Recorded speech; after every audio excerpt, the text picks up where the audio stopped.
talked about Tristan's injury. Yep. I guess what's your level of concern about that heading into camp, and kind of analyze where your kicking position's at? I'm good. I watched him kick the other day on Monday. It was a rehab thing, so I just was watching from afar just to see, what it looked like and what his reaction was. And I got him coming off the field. I was kind of looking at it and just more from an evaluation standpoint. And he was fine. Like he's kicking. He's just not at the point where he's going to kick off right now.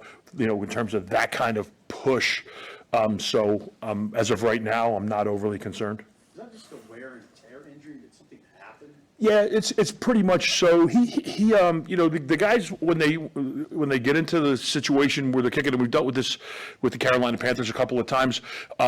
There's this kind of groin up and I'm not a medical person, but I just know that it wears. It's not something where it's like a dynamic injury. It's just something like, if you're kicking year round at the quantity that we're kicking, sometimes they get a little bit worn out. Sometimes they never do. It's just one of those things that he came out of the spring okay, and then he was kicking on his own, and he came back in one day and he was like, this doesn't feel right. And, we were kind of working through it, and then, they did something. I don't know. Again, I'm not a doctor.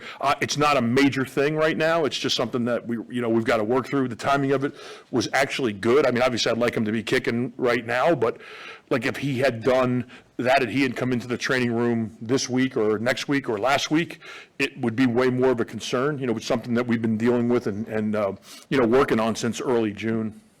And the change this year that allows more coaches to work with players in practice and games, how can that impact special teams to have additional coaches, whether they're analysts or whatever, quality control, who are now out there on the field and able to help you do the things you want to do in that aspect? It's a big help for me, especially because, I like to segment what we're doing. It really helps a lot in meetings as much as it does on the field. So and I was segmenting that anyway, but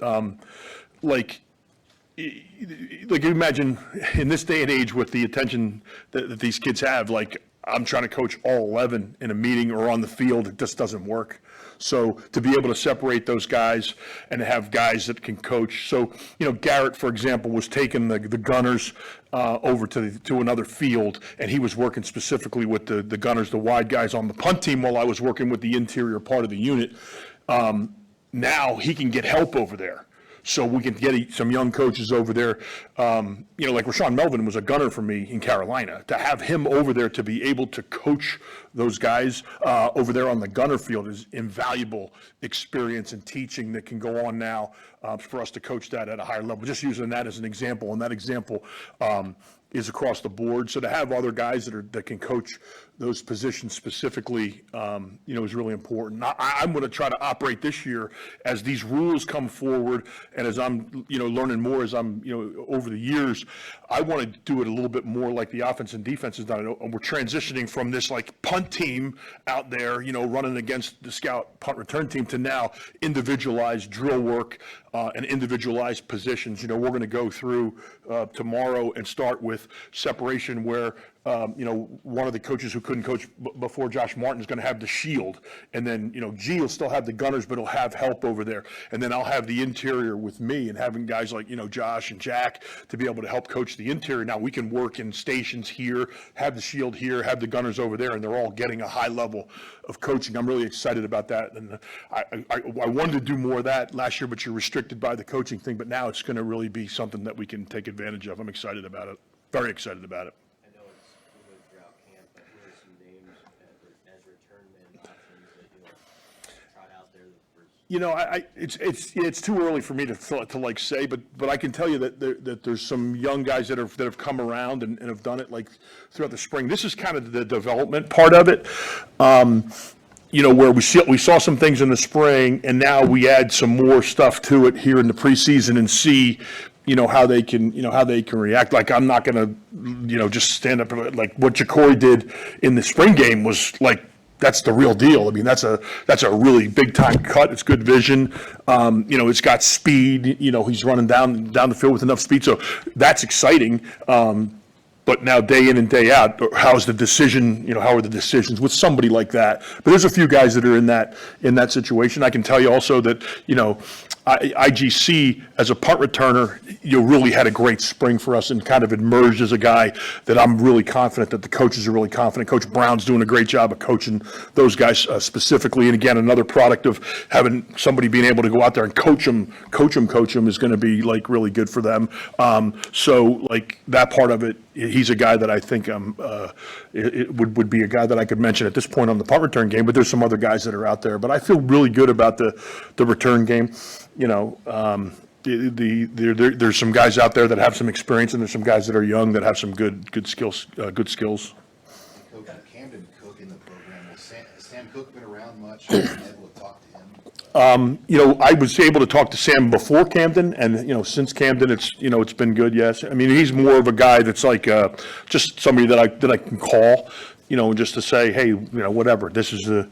This is what I'm seeing, and what do you think, and that kind of stuff. Just kind of a sounding board. But yes, I mean, he's been I will say this, that him and the guys that have kicked and punted at Nebraska have been a tremendous resource, just as sounding boards.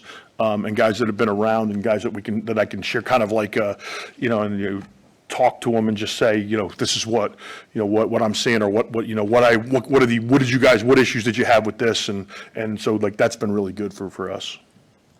Coach Rule has said in the offseason numerous times that the weather and the wind really kind of surprised him last year. I mean, how much did it affect you and your guys, and how much do you appreciate that Rule, especially in the cold weather months, wants to go outside and practice in the elements?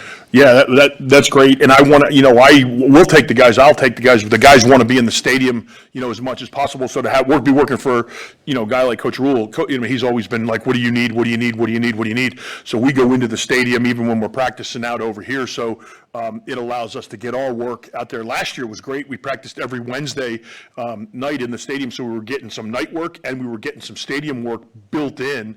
But even if we don't have that, the ability to go in there, I think it's an advantage for us knowing what the wind conditions are here. We've always we've dealt with the wind. I've dealt with the wind probably more, to a greater extent than a lot of the other coaches, just because of the kick game part of it. But to be able to go in there and do that, and now to have the kind of the knowledge of what the stadium is about here, and kind of what the trends are with how the wind is, it's going to help us moving forward. Just coming up with a game plan to do the best we can with that.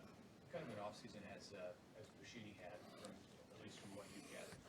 Brian, when we go back and look at the practice film, as we look at how he's advanced, what he's done with his body is striking. Like he is, we've gone back and forth with the body weight, but the body weight isn't really the issue. It's really kind of how he's kind of grown into this weightlifting, and Corey's done a great job with him. The strength guys have done a great job with him. So he's really a different kind of body athlete than he was when I first got here. So that's the most striking thing, is how he's kind of trimmed down, but he's more explosive and he's stronger. So that part of it has been really good. And then he's a pro. So he goes out there, and even when I was on vacation over the course of July, I'm getting the clips, and we're having discussions about things that he's working on. Hey, coach, today I'm going to work specifically on this and this and this. So he's at the point where we're fine tuning certain things that we're going to try to do better this year. And he's been great to work with. He's had, I think, I thought he had a good spring. I think he's having a really good summer, and I'm expecting him to have a really good year for us. Yes. Just how tough is that adjustment been, and what can you learn from the spring period? Well, the great thing with, from losing Marco is having, Camden as his backup, and having those guys work together, for the year, and then working under our system for a year.